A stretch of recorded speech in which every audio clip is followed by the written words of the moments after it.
Now, while opposition parties agreed to postpone the debate on the Phala report, there is disappointment that the ANC has chosen to reject it. President Ramaphosa has lodged a legal review in the Constitutional Court. Let's talk to UDM leader now, Bantu Holomisa. Mr. Holomisa, good morning and thank you very much for your time. You know, the Section 89 report continues to dominate headlines to this day. Now, ATM, as you would have heard in that story before, has indicated that they'll be opposing the president's review application. Do you perhaps intend, as UDM, to join this court bid in any way? The United Democratic Movement is surprised that the president did not cite or serve papers to UDM and EFF, but his papers do mention EFF, ATM, and UDM.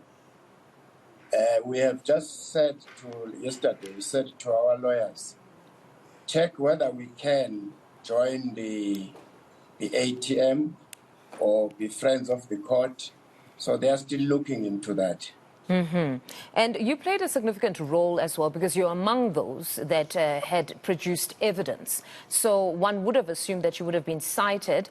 But going forward, there's a conversation now, and you have been one of the people that have been quoted on it, around an acting candidate should the president, in fact, possibly step down. That particular conversation is an interesting one because you and the EFF are saying that the current deputy president would probably be a fitting candidate to act in that position. Talk to me about this.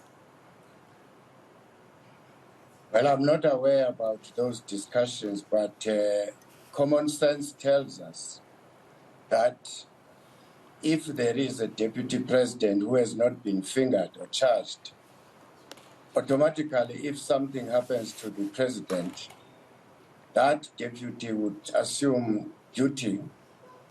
After all, the deputy president comes from the ruling party. Why do you want to come up with another deputy or another caretaker person? Yet the existing deputy has no scandal. You know, we've been hearing a lot about the criteria, or at least what they say would be the reasons for him to act in that position. Yes, he's a deputy, but the EFF stated that beyond being a deputy, he's somebody that has conducted himself fairly well, according to them, insofar as not competing with the president for attention, showing up in Parliament when he should and answering the questions. Would that be the only criteria for one to be in such a very big role or to occupy such a seat? Would that just be the criteria, that you haven't competed, you're not looking for the limelight, and most certainly you're somebody that pitches in Parliament to answer questions? I fully agree with the view of the EFF that David Mabuza has not competed with, did not compete with the president. He always took a back seat when he's given an assignment. He does that. But I wonder, why would people be worried about DD if he's a caretaker between now and elections 2024? If, say, for instance, Cyril resigns, so why would they be worried? Because he's earning money to be being a deputy president. It just doesn't make sense. But perhaps he does offer more. But I'm just saying, what is being put out there, that he doesn't compete for the limelight, he takes a back seat. Is that what South Africa would be needing, even in an acting president? Should that honestly be the criteria, that you're somebody that doesn't grab attention? Or do we want somebody that grabs attention, who competes and challenges certain views even of the president? Immediately he is appointed as acting president, he will be on the limelight immediately. So I don't know what you guys want to know exactly. Tell us what you know about him that we don't know. Let's move on to what you make of the reports on the reported buyer of the cattle. I'm sure you would have seen those reports, Hassim Mustafa. He was interviewed, and Interestingly enough, he was unable to show any documentation that the dollars were declared, citing the parliamentary or process that's currently underway. He stated that he declared it OR Tambo, but he could not produce any documentation to support that assertion, citing that there's an inquiry currently underway. What did you make of that particular interview? It's quite interesting because President Ramaphosa, in his papers to the panel, said this gentleman did come to his farm and viewed the animals, but the gentleman himself says, I've never been there. I bought these animals not knowing that they belong to Cyril Ramaphosa. These are a bunch of liars who are operating under well activities. I don't know why ANC still wants to protect this president who is not telling the truth to the nation. And then your views, though, on the African National Congress, just at least the part where they have now given a line of march to say nobody is to vote in support of that report. Are you disappointed? Yeah, disappointed, not disappointed, because we know that ANC always put their person or protect their person ahead of the interest of the country. But as far as I'm concerned, is that come next week, I don't think some of the members of the ANC will toe that line. They have been saying publicly. So I wish that the ANC can see that the people who are in the vanguard of wanting to convince other members of parliament that there's nothing in this report are none other than those who have been fingered in the Zondo Commission. So these are a bunch of thugs and silence. Okay. Now, there's been criticism, though, around the evidence that you submitted. It's been reduced to hearsay, and of course, you weren't present, so it was information that you were passing on to the panel to assist the panel. What is your view on those that have criticized the kind of evidence that you brought before the panel?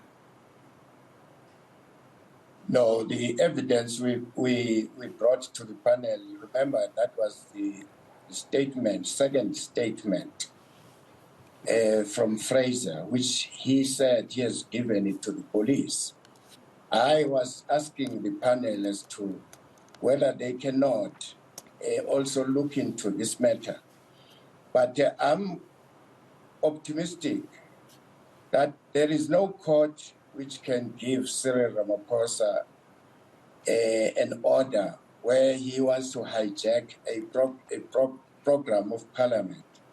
Because at the beginning, we agreed that there should be a panel by all parties in parliament. Now, when the reports come not in favor of the ANC and their president, then they suddenly want to stall or change or go to court. They are hijacking a parliamentary program.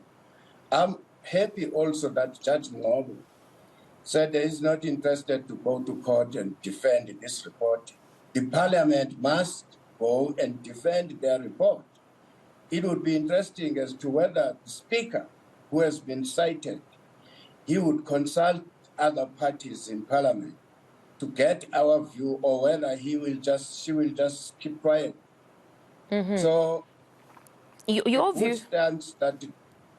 Apologies for interjecting. Now, the president there says, at least for him, that the panel went beyond its mandate. What was your understanding of that mandate? Because it seemed to us that they were not to establish the veracity or the seriousness of the charges, which it seems they've done. They didn't go into that. That will be stage 2, where they test if indeed he's guilty of anything or any crime. So what do you make of his view that this particular panel went beyond that mandate? No, it's misleading the public. That panel was not to try him. Excuse me. That panel was not trying to try him. And the panel itself has not said Cyril has violated A, B, C, D, E, therefore is guilty. The panel was to check whether there is a prima facie evidence where the president had to answer certain questions. Fortunately, he himself has already told us or agreed that he had the money or dollars or foreign currency which he had not declared. So why to accuse the panel for that? He must come to Parliament and explain to the inquiry of Parliament. And it's going to take that inquiry, whether they like it or not. Is he not perhaps fighting the continuation of this process purely because just at the preliminary stage, with stage one, there were some that were already calling for him to step down? Is it not perhaps that straight after the panel submitted its report, when everybody had read it, there were now calls? Perhaps he would have allowed for stage two of the impeachment committee to be established and the process goes well into its finality. But is it just not the calls that came too soon, perhaps, that have pushed him to now go to court to challenge it? I wouldn't know that, but I think he's more of trying to do a cover-up. Because once the report is discussed in Parliament and the final decision is that the inquiry must be started, then he knows that he will be subjected to sitting in front of that committee. And the more questions are going to be asked to him might put him in an embarrassing situation and his organization. So for him to say he would do that because some people have wanted him to resign, he himself had already said he's prepared to, is resigning, and he was stopped by these greedy ministers of his. So remember that we are not dealing here with an employee of government or a company, which if you remove him, he will take you to CCMA. We have no contract with the president. Balance of probabilities is sufficient enough to say, in the interest of the country, in the interest of your organization and the government, please pack and go, or wait outside that office until Parliament has finalized its proceedings.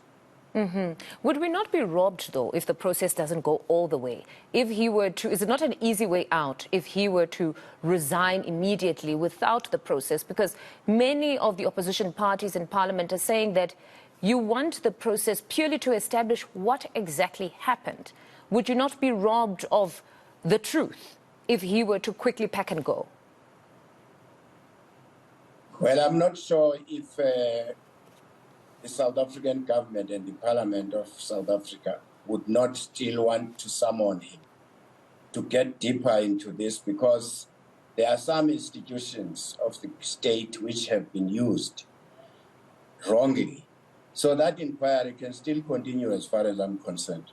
Not necessarily say you are in him or whatever, but he would still be summoned. And fortunately, if you were to leave today, the police, the NPA, SARS, Reserve Bank, which they have been stopped to produce the evidence, they would be free.